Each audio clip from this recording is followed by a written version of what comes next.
নমস্কার বন্ধুরা, কম্পিটিটিভের দুনিয়ায় আপনাদের প্রত্যেকে স্বাগত এবং আপনাদের সাথে আছি আমি পরণদীপ।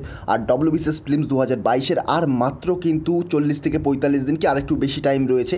তো WBCS প্রিলিমস যেহেতু আমাদের একেবারে গায়ের ওপর এসে পড়েছে, তো সেই জন্য আমরা WBCS প্রিলিমসকে টার্গেট করে কিছু ইম্পর্টেন্ট প্র্যাকটিস সেট করব, এক্সপেক্টেড প্র্যাকটিস সেট করব। হয়তো দেখতে পাবেন যে এখান থেকেই কিছু কোশ্চেন আপনারা ডিরেক্টলি কমন পেয়ে গেছেন।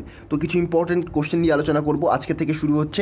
তো ancient medieval history, modern history, actually এই টাইপের সেটগুলোকে কন্টিনিউ করা যায় না, কারণ আপনাদের পক্ষ থেকে রেসপন্স ঠিকমতো পাওয়া যায় না। যদি ঠিকমতো রেসপন্স পাই তাহলে কিন্তু এই সেটটাকে চালিয়ে যাব। যদি আমি ঠিকমতো রেসপন্স না পাই তবে কিন্তু আগের মতো এরকম একটা সিঙ্গেল টপিক নিয়ে আমরা ভিডিও করতে থাকবো। তো চলুন শুরু করা যাক। তার পূর্বে একটু বলে দিই, আপনারা যদি আমার যে ক্র্যাশ কোর্স WBCS প্রিলিমস 2022-এর জন্য আপনাদের প্রিপারেশন যদি একেবারে বেসিক পর্যায়ে থাকে বা আপনাদের প্রিপারেশন এখনও শুরু করতে পারেননি, তবুও যদি একটা ভালো নাম্বার পেতে চান WBCS প্রিলিমসে, অবশ্যই ক্লাস কোর্সে জয়েন করুন। লিঙ্ক ডেসক্রিপশন বক্সে দেওয়া রয়েছে। কীভাবে আপনারা কিনতে পারেন কোর্সটা সেটাও ডেসক্রিপশন বক্সে দেওয়া রয়েছে। সমগ্র সাবজেক্টের কোর্স প্লাস স্টাডি মেটেরিয়াল, আপনি মাত্র কিন্তু 5 থেকে 6 দিনের মধ্যে কোর্সটা কমপ্লিট করতে পারবেন। কিন্তু আমার কোর্সটা তৈরি করতে কিন্তু অনেক দিন সময় লাগছে, কিন্তু আপনারা কিন্তু 5 থেকে 6 দিনের মধ্যে কোর্সটাকে কমপ্লিট করতে পারবেন। এবং যদি 40-45 দিন টাইম থাকে তাহলে কিন্তু অনেকবারই রিভিশন করতে পারবেন, একটা ম্যাক্সিমাম নাম্বার কিন্তু আপনারা পেতে পারেন। আপনাদের ক্লিয়ার করার চান্স যদি কেউ কম, কিন্তু আপনারা কিন্তু একটা ম্যাক্সিমাম নাম্বার পাবেন। চলুন শুরু করা যাক। তো প্রথম যে কোশ্চেন সেটা কি বলছে, কোথায় বুদ্ধ তার প্রথম স্পিচ ডেলিভার করেন? এটা খুব ইম্পর্ট্যান্ট একটি কোশ্চেন, প্রিভিয়াস ইয়ার্স এসেছে। তো বলছে গৌতম বুদ্ধ কোথায় তার প্রথম স্পিচ ডেলিভার করেন? তো কারেক্ট অ্যান্সার কী হবে? অপশান এ বলছে Varanasi, option B Kashi, option C Sarnath, option D Vrindavan. দেখুন, বারাণসী, কাশী এবং সারনাথ তিনটে অপশানই কিন্তু একেবারে গায়ে, কারণ তিনটে জায়গায় কিন্তু একেবারে গায়ে। বারাণসী থেকে কাশীর দূরত্ব মাত্র 3 কিমির কাছাকাছি, কাশী থেকে সারনাথের দূরত্ব মোটামুটি 7 কিমির কাছাকাছি, আর বারাণসী থেকে সারনাথের দূরত্ব কিন্তু 4 কিমির কাছাকাছি, 4 থেকে 6 কিমি, 5 কিমির মতো এরকম দূরত্ব। আর বৃন্দাবন তো আপনারা জানেন এদিকে রয়েছে। তো এই হচ্ছে 4টে জায়গা। এর মধ্যে কোনটিতে বা কোন জায়গায় গৌতম বুদ্ধ তার প্রথম স্পিচ ডেলিভার করেন? তো কারেক্ট আনসার কী হবে এখানে? কারেক্ট আনসার হয়ে যাবে কি, এখানে কারেক্ট আনসার হবে সারনাথ। এবারে দেখুন, অনেক সময় কিন্তু অপশানে সারনাথ থাকবে না, সেখানে কিন্তু অপশানে বারাণসী থাকবে। আমি এই কনফিউশনটা ক্রিয়েট করার জন্যই এই অপশানগুলো দিয়েছি। দেখুন, অনেক সময় অপশানে সারনাথ না থেকে বারাণসী থাকবে, সেক্ষেত্রে কিন্তু কারেক্ট আনসার হবে বারাণসী। তার কারণ এই যে সারনাথ, এটাকে বলা হয় বারাণসীর একেবারে কাছে বলে এটাকে কিন্তু বারাণসী হিসেবেও অনেক সময় অপশান ক্রিয়েট করা হয়ে থাকে। অনেক এক্সামে কিন্তু বারাণসী অপশান থাকে, সারনাথ অপশান থাকে না। তবে কাশী আর বারাণসী থাকলে অবশ্যই আপনি বারাণসী চুজ করবেন, এটাই কিন্তু কারেক্ট আনসার হবে। সারনাথ থেকে বারাণসীর কাশীর দূরত্বটা অনেকটা বেশি হয়ে যায়। তো আশা করি ক্লিয়ার হয়ে গেল। গৌতম বুদ্ধ তার প্রথম যে স্পিচ সেটা ডেলিভার করেন বারাণসীর কাছে সারনাথে। আপনারা যদি তামিলনাড়ু বোর্ডের অ্যানসিয়েন্ট মেডিভেল হিস্ট্রি বই দেখেন, সেখানেও কিন্তু লেখা রয়েছে যে বারাণসীর কাছে সারনাথে তার প্রথম স্পিচ ডেলিভার করেন। এবারে দেখুন, গৌতম বুদ্ধ সম্পর্কে তো প্রচুর ইনফরমেশান রয়েছে, আমাদের পেইড কোর্সে সব কিছু করানো রয়েছে। গৌতম বুদ্ধের জন্ম কত সালে, তার মধ্যে আমি কিছু ইম্পর্ট্যান্ট পয়েন্ট বলে দিচ্ছি। যেমন দেখুন, গৌতম বুদ্ধ তার যে গুরু ছিলেন তার নাম কি? আলারা কালমা। গৌতম বুদ্ধের গুরুর নাম আলারা কালমা। গৌতম বুদ্ধ যে গৃহত্যাগ করেন সেটাকে বলা হয় মহাবিনিশ্রমণ। গৌতম বুদ্ধ যে গাছের নিচে বোধিলাভ করেন সেটাকে বলা হয় কি বলা হয়? বোধিবৃক্ষ। এবং তার পাশাপাশি সেই গাছটা কী ছিল? অশ্বত্থ গাছ। এবং সেই জায়গাটার নাম ছিল কিন্তু বুদ্ধগয়া। তাছাড়াও যত ইম্পর্ট্যান্ট পার্সপেক্টিভ বা যত ইম্পর্ট্যান্ট ফ্যাক্ট প্রত্যেকটাই কিন্তু আমাদের পেইড কোর্সে আলোচনা করা রয়েছে। আপনারা যারা কেনেননি তারা অবশ্যই একবার চেক করতে পারেন। আর অবশ্যই পরীক্ষার আগে অনেকবার করে রিভিশন আপনাদের করতে হবে, তবুও কিন্তু 5 থেকে 6 দিনের মধ্যে আপনারা সম্পূর্ণ কোর্সটাকে রিভিশন করতে পারবেন। তো এই হচ্ছে ফার্স্ট কোশ্চেন। নেক্সট, নালন্দা বিশ্ববিদ্যালয় কে প্রতিষ্ঠা করেন? গতবার আমি একটা দেখবেন পেইড ক্যাপসুল বিক্রি করেছিলাম, সেখানে কুমারগুপ্ত 1, ধর্মপাল, এরকম কিছু কিছু অপশান দিয়েছিলাম। নালন্দা বিশ্ববিদ্যালয়, তার পাশাপাশি বিক্রমশিলা বিশ্ববিদ্যালয়, তো এরকম অপশান দিয়েছিলাম। একটা পেজ আমি প্রথমে ভুলে গেছিলাম, পরে কিন্তু অ্যাড করেছিলাম। সেই পেজের থেকে কিন্তু WBCS প্রিলিমসে গতবার কোশ্চেন এসেছিল। এবারও কিন্তু ইম্পর্ট্যান্ট থেকে, প্রতি বছর এই দুটো বিশ্ববিদ্যালয় খুবই ইম্পর্ট্যান্ট থেকে, নালন্দা বিশ্ববিদ্যালয়, তার পাশাপাশি বিক্রমশিলা বিশ্ববিদ্যালয়। বিক্রমশিলা তো আমরা অন্য একটি লেকচারে দেখবো বা অন্য একটি কোশ্চেনে দেখবো, তবে এখানে নালন্দা দেখে নিন। নালন্দা বিশ্ববিদ্যালয় কে প্রতিষ্ঠা করেন? তো নালন্দা বিশ্ববিদ্যালয় কিন্তু প্রতিষ্ঠাতা করেন কে? কুমারগুপ্ত 1। কুমারগুপ্ত 1 তিনি কিন্তু, বা প্রথম কুমারগুপ্ত, তিনি নালন্দা বিশ্ববিদ্যালয় প্রতিষ্ঠা করেন। নালন্দা বিশ্ববিদ্যালয় কিন্তু আরও কিছু কাজের জন্য ইম্পর্ট্যান্ট। নালন্দা বিশ্ববিদ্যালয়ে হিউয়েন সাং তিনি কিন্তু নালন্দা বিশ্ববিদ্যালয়ে ভিজিট করেছিলেন। আর হর্ষবর্ধন হর্ষবর্ধন তিনি কিন্তু নালন্দা বিশ্ববিদ্যালয়ের যে নির্মাণ কার্যের পাশাপাশি নির্মাণ কার্য তো করেছিলেন কুমারগুপ্তমান, কিন্তু হর্ষবর্ধন তার যে সংস্কার সেটা কিন্তু করেছিলেন। আর নালন্দা বিশ্ববিদ্যালয় এটাও মাথায় রাখবেন, এটা কিন্তু জানেন আপনারা যে বুদ্ধ ধর্মের দুটো প্রকার রয়েছে, একটা হিনজান রয়েছে আর একটা মহাযান রয়েছে। আর হিউয়েন-সাং তিনি কোনটাকে সাপোর্ট করতেন? হিউয়েন-সাং সাপোর্ট করতেন বুদ্ধ ধর্মের বা বৌদ্ধ ধর্মের মহাযান শাখাকে। তো নালন্দা ইউনিভার্সিটি কিন্তু মহাযান শাখার ছিল। এবং যদি কোর্ট পরীক্ষায় কোশ্চেন আছে যে হিনোজান ইউনিভার্সিটির নাম কি, হিনোজান ইউনিভার্সিটিও ছিল সেই সময় কি বল্লবী ছিল হিনোজান ইউনিভার্সিটি, আর মহাযান ইউনিভার্সিটি ছিল নালন্দা। হিউয়েন-সাং নালন্দা কিন্তু ভিজিট করেন, সেখানে কিন্তু তিনি কিছু বছর পড়াশোনাও করেন।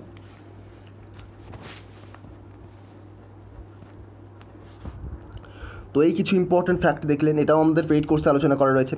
ত্রিপিটক কোন ভাষায় রচিত? খুবই ইম্পর্টেন্ট কোশ্চেন, পরীক্ষায় ডিরেক্টলি কোশ্চেন আসতে পারে। ত্রিপিটক কোন ভাষায় রচিত? ত্রিপিটক অবশ্যই মনে রাখবেন এটা কিন্তু পালি ভাষায় রচিত। ত্রিপিটক কোন ভাষা? ত্রিপিটক পালি ভাষায় রচিত। এবারে এই রিলেটেড পরীক্ষায় কিন্তু কোশ্চেন কী টাইপের আসতে পারে দেখুন, যদি স্টেটমেন্ট বেসিসে ত্রিপিটক থেকে কোশ্চেন আসে তাহলে কিন্তু কোশ্চেন আসতে পারে যে এরকম স্টেটমেন্ট দেবে, গৌতম বুদ্ধের জন্মের পরেই ত্রিপিটক শুরু হয়ে গেছিল, ত্রিপিটকের লেখার কাজ। এরকম আসতে পারে 2 নম্বর স্টেটমেন্ট এরকম থাকতে পারে, গৌতম বুদ্ধের মৃত্যুর আগে কখনো ত্রিপিটক লেখা হয়নি, এই টাইপের দিতে পারে। তো এবারে আমি একটু বেসিকটা বলি, তাহলে আপনাদের কিন্তু ক্লিয়ার হয়ে যাবে। দেখুন, ত্রিপিটক লেখার কাজ এটা কিন্তু অবশ্যই গৌতম বুদ্ধের মৃত্যুর বহু বছর পরে শুরু হয়, 200 থেকে 300 বছর পরে কিন্তু গৌতম বুদ্ধের মৃত্যুর পরে শুরু হয়। অ্যাকচুয়ালি গৌতম বুদ্ধ যে তার যে বাণীগুলো দিয়েছিলেন, সেই গৌতম বুদ্ধ যে দিকগুলো দেখিয়েছিলেন, যে পথ প্রদর্শন করেছিলেন, সেই পথগুলোকে, সেই বাণীগুলোকে কিন্তু প্রথমে প্রাথমিক পর্যায়ে মুখে মুখেও মনে রাখা হতো। তারপরে সেগুলোকে কিন্তু লেখার কাজ তখনও শুরু হয়নি, তার অনেক পরে 200 থেকে 300 বছর পরে সেগুলো লেখার কাজ কিন্তু শুরু হয়ে যায় এবং সেগুলোকে পালি ভাষায় লেখা হয় এবং এটাকেই বলা হয় ত্রিপিটক। ত্রিপিটকের 3টে ভাগ কী কী? বিনয় পিটক, সূত্র পিটক এবং মৈধর্ম পিটক। এবার এক একটা পিটকের এক একটা ডেসক্রিপশান রয়েছে।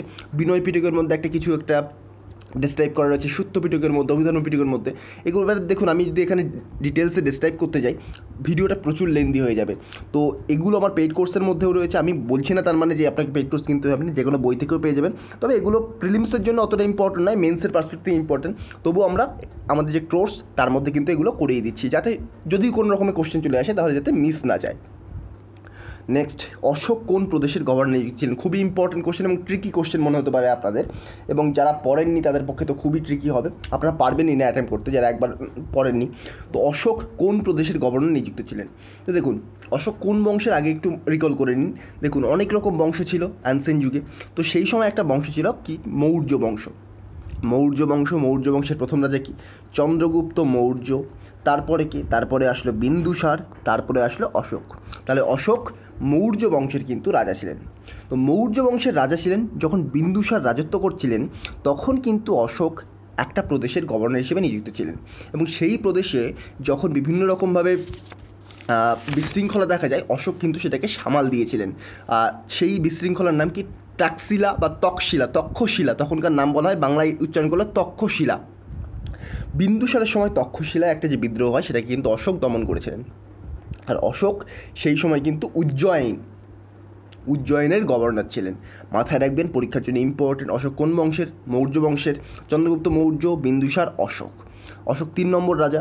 আর অশোক উজ্জয়িন, তার যে রাজা হওয়ার আগে উজ্জয়িন বংশের উজ্জয়িন জায়গাটার বা উজ্জয়িন যে প্রদেশ সেখানকার গভর্নর ছিলেন। তারপরে বিভিন্ন সোর্স থেকে বিভিন্ন রকম বলা হয় যে অশোক তার 99 জন ভাইকে হত্যা করে রাজা হয়েছিলেন, কোনো সোর্সে বলা হয় অশোক 4-5 জন ভাইকে হত্যা করে রাজা হয়েছিলেন। এরকম বিভিন্ন সোর্স বলা হয়, কোনো সোর্স বলা হয় যে অশোক কোনো ভাইকেই তার হত্যা করেনি, তার ভাইরা অশোকের সাথে অশোকের রাজ্য সামাল দিতে সাহায্য করতো। তো এরকম কিন্তু অনেক সোর্স থেকে অনেক রকম কিছু বলা হয়। নেক্সট, কে অমিত্র ঘাত নামে পরিচিত ছিল? খুবই ইম্পর্টেন্ট কোশ্চেন, অলরেডি প্রিভিয়াস ইয়ার্সে কিন্তু এসে গেছে। তো অমিত্র ঘাত নামে পরিচিত ছিল কে? বিন্দুসার অমিত্র ঘাত নামে পরিচিত ছিল। বিন্দুসার কোন বংশের? একটু আগে আমরা আলোচনা করলাম।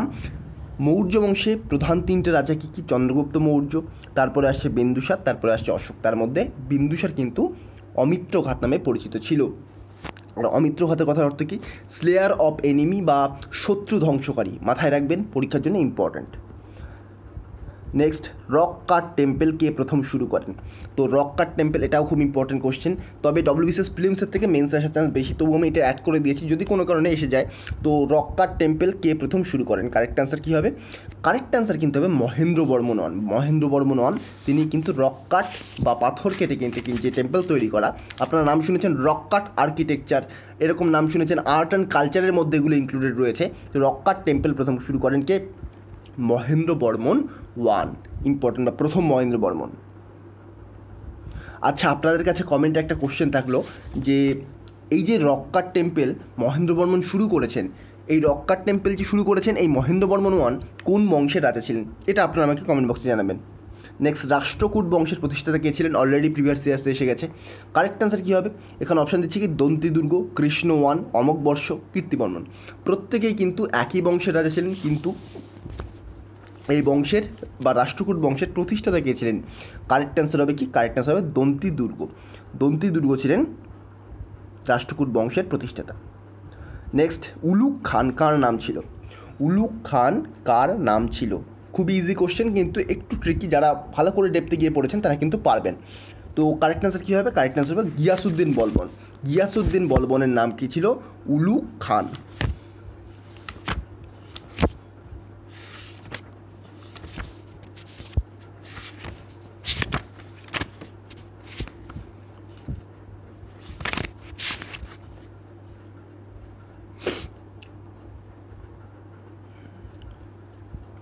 নেক্সট কোশ্চেন দেখব। নেক্সট কোশ্চেন, আচ্ছা, গিয়াসউদ্দিন বলবন দেখুন বিভিন্ন রকম যে দিল্লি সুলতানেটের যে রাজা ছিলেন তাদের মধ্যে কিন্তু সাধারণত তিনটে ভাগে ভাগ করা হয়। কুতুবি ডাইনেস্টি, আইভরি ডাইনেস্টি, এগুলো মানে বিভিন্ন পিরিয়ডের বেসিসে এইভাবে ভাগ করা হয়।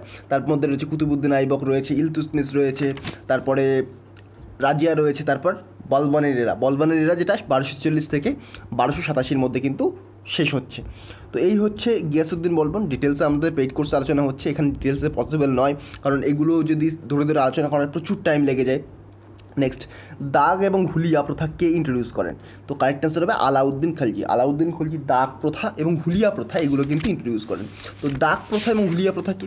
দেখুন, সৈন্যদের যাতে চিহ্নিত করা যায়, তাদের মুখমণ্ডলের যে বর্ণনা সেটা কিন্তু লিখে রাখা হতো, আর হুলিয়া এটাকেই বলা হয়। আর দাগ ঘোড়াদের ক্ষেত্রে সাধারণত চিহ্নিতকরণের জন্য এই যে বিভিন্ন একটা ডেসক্রিপশন লেখা হতো, সেটাই হচ্ছে দাগ। আর তার পাশাপাশি কিন্তু ঘোড়াদের একটা ব্যান্ডও দেওয়া হতো, যেমন আপনারা দেখবেন বিভিন্ন পোষা কুকুরের গলায় একটা ব্যান্ড পরানো থাকে, তেমন কিন্তু ঘোড়াদের একটা ব্যান্ডও দেওয়া হতো। তো এটাকেও অনেক সময় দাগ কিন্তু বলা হয়ে থাকে। একটা তার সাথে একটা ডেসক্রিপশন, রিটেন ডেসক্রিপশন কিন্তু নেওয়া হতো। অ্যাকচুয়ালি ঘোড়াদের ক্ষেত্রে তো রিটেন ডেসক্রিপশন অতটাও কাজ করবে না, তো সেক্ষেত্রে কিন্তু ওই ব্যান্ডটাও পরানো হতো। আর সাধারণত হুলিয়া সৈনিকদের ডেসক্রিপশন, তার যে চেহারার বর্ণনা সেটা লিখে রাখা হতো। নেক্সট, এলাহাবাদ ইনস্ক্রিপশন কার লেখা? তো এলাহাবাদ ইনস্ক্রিপশন বা এলাহাবাদ প্রশস্তি কার লেখা? তো ওর অপশান বলছে দেখুন, হরিসেন, রবিকীর্তি, অমর সিংহ এবং বরাহমির। তো কারেক্ট অ্যান্সার কী হবে? কারেক্ট অ্যান্সার অবশ্যই হবে হরিসেন। সমুদ্রগুপ্তের সভাকবি হরিসেন তিনি কিন্তু এই যে এলাহাবাদ প্রশস্তি এটা কিন্তু লেখেন। আর রবিকীর্তি ইনিও ইম্পর্টেন্ট একজন ব্যক্তি, এবং এইগুলো নিয়ে আমি কিন্তু রিসেন্টলি আমাদের যে কোর্সে আলোচনা করছিলাম। তাছাড়া দেখুন, এই যে রবিকীর্তি বিভিন্ন রকমভাবে ইম্পর্টেন্ট। আমি একদিন আপনাদের কিছু ইম্পর্টেন্ট বইয়ের নাম দেবো, সেখান থেকে দেখবেন কিছু কোশ্চেন কমন আসবে, সেখানে আমরা ডিটেলসে আলোচনা করব। অমর সিংয়ের তো অমরকোষ, বরাহমিরের তো আপনারা জানেন। তো এইগুলো কিন্তু আমাদের পরীক্ষার জন্য ইম্পর্টেন্ট। আমরা দেখব এক একটা ভিডিওর মাধ্যমে। কিন্তু প্রিভিয়াস ইয়ার্স আপনি যদি একটু ঘেটে দেখেন, প্রিভিয়াস ইয়ার্সটা একটু ভালো করে লক্ষ্য করেন, দেখবেন এখান থেকে কিন্তু কোশ্চেন আসে, এইসব পোর্শন থেকে পরীক্ষায় কিন্তু ডিরেক্টলি কোশ্চেন চলে আসে। তো একটু লক্ষ্য রাখবেন। তারপর বলছে প্রাচীনতম কৃষিকার্যের স্বাক্ষর কোথায় মেলে? তো কারেক্ট অ্যান্সার হবে মেহেরগড়। এটাও কিন্তু WBCS প্রিলিমসের প্রিভিয়াস ইয়ার্সের কোশ্চেন, মেহেরগড়ে প্রাচীনতম কৃষিকার্যের স্বাক্ষর মেলে। এবং এখান থেকে কিন্তু অনেকগুলো কোশ্চেন পসিবল। তো প্রত্যেকটা কোশ্চেন কিন্তু ডিটেলসে আমাদের আলোচনা করা উচিত এবং আমাদের দেখা উচিত। তো দেখুন, এই যে লোথাল, ধোলাভিরা, এগুলো কিন্তু আমাদের গুজরাটের কিছু কিছু অঞ্চল এবং কিছু কিছু জায়গা রয়েছে, বিভিন্ন জায়গার মধ্যে থেকে কিন্তু সেগুলোকে মানে পরীক্ষার পার্সপেক্টিভ থেকে এই যে Harappan culture, Indus valley civilization, এই কালচারের মধ্যে থেকে কিন্তু চুজ করা হয়ে থাকে পরীক্ষার পার্সপেক্টিভ থেকে। ইন্দুস ভ্যালি সিভিলাইজেশনের মধ্যে প্রচুর সেন্টার ছিল, প্রচুর ইম্পর্ট্যান্ট জায়গা ছিল, কিন্তু তার মধ্যে কিন্তু কিছু কিছু ইম্পর্ট্যান্ট হয়ে যায় পরীক্ষার জন্য। যেমন বইতে দেখবেন, বিভিন্ন বইতে পেয়ে যাবেন এগুলো, যেমন কোটডিজি, সিন্ধ, এগুলো কিন্তু ইম্পর্ট্যান্ট। সিন্ধে পাওয়া যায়, কালীবঙ্গান রাজস্থানে রয়েছে, পাঞ্জাবের রূপার প্রদেশ রয়েছে, তারপর হরিয়ানার বানওয়ালি রয়েছে, লোথাল, সুরকোটদা, ধোলাভিরা, এগুলো কিন্তু গুজরাটে রয়েছে। তো একটু আগে যেগুলো বলছিলাম পরীক্ষায় ডিরেক্টলি চলে আসতে পারে, WBCS প্রিলিমসে তো প্রায়ই আসে যে ইম্পর্ট্যান্ট সাইট থেকে এইটা কোথাকার মধ্যে পড়ছে, বা বর্তমান লোকেশান কী, বা এটা কোন অঞ্চলে ছিল, এখানে কী উৎপাদন হতো, এই টাইপের কোশ্চেন কিন্তু চলেই আসে, যেগুলো আমরা কোর্সে ডিটেলসে করছি। আর এখানে হু ইনভেন্টেড হুনদেরকে পরাজিত করেন, তো কারেক্ট অ্যান্সার কী হবে? স্কন্দগুপ্ত। স্কন্দগুপ্ত তিনি কিন্তু হুনদের পরাজিত করেন এবং তাকে হুনদের ধ্বংসকারী এরকম কিন্তু একটা টার্ম দেওয়া হয়। তো এটাও পরীক্ষার জন্য ইম্পর্টেন্ট। স্কন্দগুপ্ত, সমুদ্রগুপ্ত, এরা কিন্তু প্রত্যেকেই গুপ্ত বংশের রাজা ছিলেন। তো চন্দ্রগুপ্ত টু, তার নামও কিন্তু খুবই ইম্পর্টেন্ট। চন্দ্রগুপ্ত টু এর নাম ইম্পর্টেন্ট কেন? তার কারণ চন্দ্রগুপ্ত টু, তার উপাধি ছিল বিক্রমাদিত্য, আর এই বিক্রমাদিত্য উপাধি থেকে কিন্তু পরীক্ষায় বহুবার কোশ্চেন এসেছে।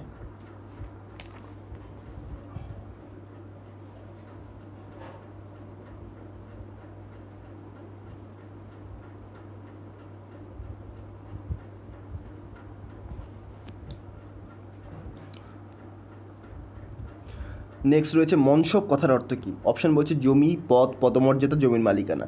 কারেক্ট অ্যান্সার কী হবে? মনসব কথার অর্থ হচ্ছে পদমর্যাদা। এটাও WBCS প্রিলিমসের প্রিভিয়াস ইয়ার্সের কোশ্চেন, আপনারা যদি দেখেন মেডিভেল হিস্ট্রি থেকে কিন্তু এসে গেছে। নেক্সট কোশ্চেন বলছে, এটাও WBCS প্রিলিমসের প্রিভিয়াস ইয়ার্সের কোশ্চেন, কে দাস বংশের কিন্তু দাস ছিলেন না?